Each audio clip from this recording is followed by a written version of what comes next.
Piensas en los vikingos y ves guerreros salvajes saqueando sin ley ni orden.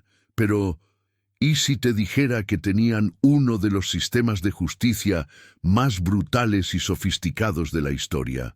¿Qué pasaba realmente cuando un vikingo traicionaba a su clan o robaba a sus hermanos de batalla?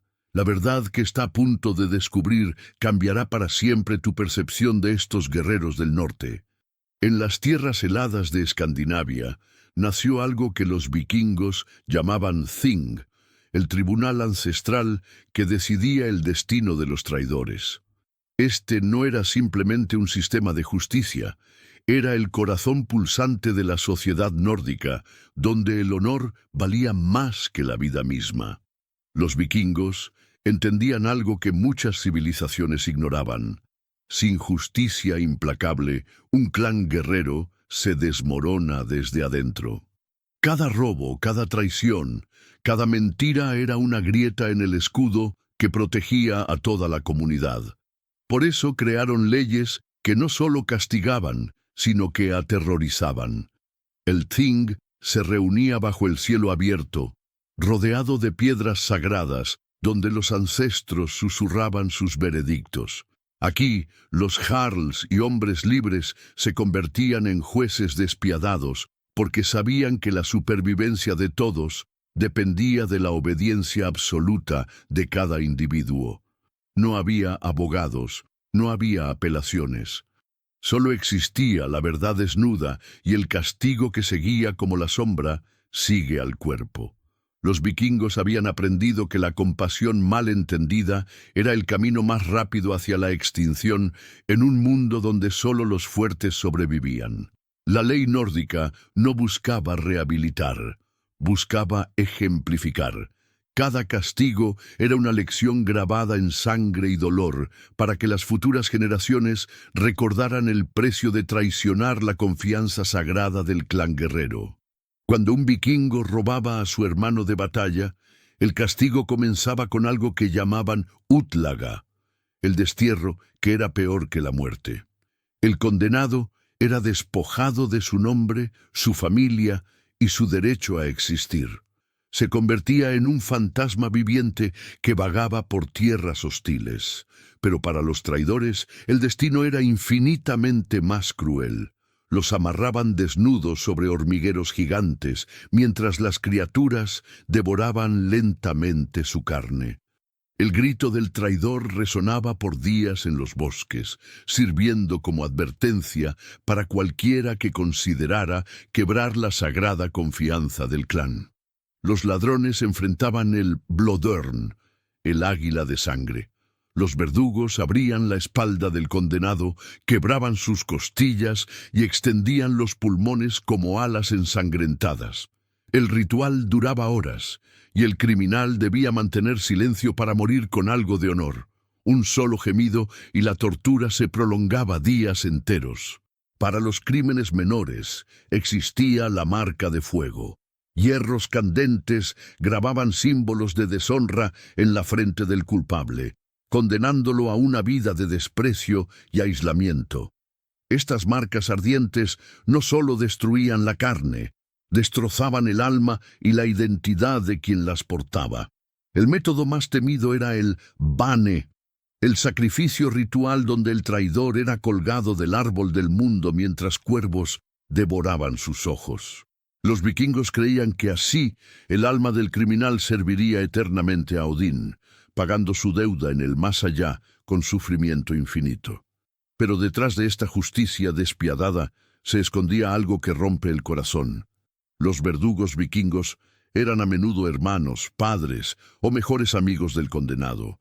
Imagina tener que ejecutar a quien una vez salvó tu vida en batalla, a quien compartió contigo el último pedazo de pan en el largo invierno nórdico. Los registros de las sagas revelan algo desgarrador. Muchos ejecutores lloraban mientras cumplían su deber. Susurraban oraciones ancestrales al oído del condenado, prometiéndole que cuidarían de su familia y que su nombre no sería completamente olvidado. Era su manera de preservar un último vestigio de humanidad en medio de la brutalidad necesaria. Existían casos donde los clanes enteros se reunían para despedir al traidor con cantos de guerra, reconociendo que aunque había fallado, una vez fue uno de ellos. Los niños vikingos aprendían que incluso el criminal más despreciado había sido alguna vez un bebé inocente que mamó de los pechos de una madre amorosa. Las mujeres vikingas, especialmente las madres, tenían el derecho de reclamar el cuerpo del ejecutado para darle sepultura honorable. Ellas entendían que el castigo purificaba el crimen, pero no borraba completamente la humanidad del alma perdida. Era su forma de cerrar el círculo del perdón ancestral. Los propios condenados, en sus últimos momentos, a menudo pedían perdón no por su crimen, sino por haber traicionado la confianza de quienes los amaban. Sus últimas palabras no eran de odio, sino de gratitud hacia quienes habían compartido sus vidas antes de la caída fatal. La justicia vikinga desapareció con las espadas que la defendían, enterrada bajo siglos de conquistas cristianas que consideraron estos métodos demasiado primitivos. Pero su legado sobrevive de formas que nunca imaginaste, susurrando verdades incómodas sobre la naturaleza humana y la supervivencia de las comunidades. Los sistemas judiciales modernos de Escandinavia aún llevan en su ADN la obsesión vikinga por la justicia comunitaria. El concepto nórdico de restorative justice, justicia restaurativa, nació de esas antiguas asambleas donde la comunidad decidía el destino de sus miembros. No castigamos solo para vengarnos, castigamos para sanar el tejido social roto. ¿Has notado cómo en los países nórdicos actuales la traición a la confianza pública es considerada el peor de los crímenes? Es el eco directo de aquellos tribunales ancestrales donde traicionar al clan era peor que el asesinato.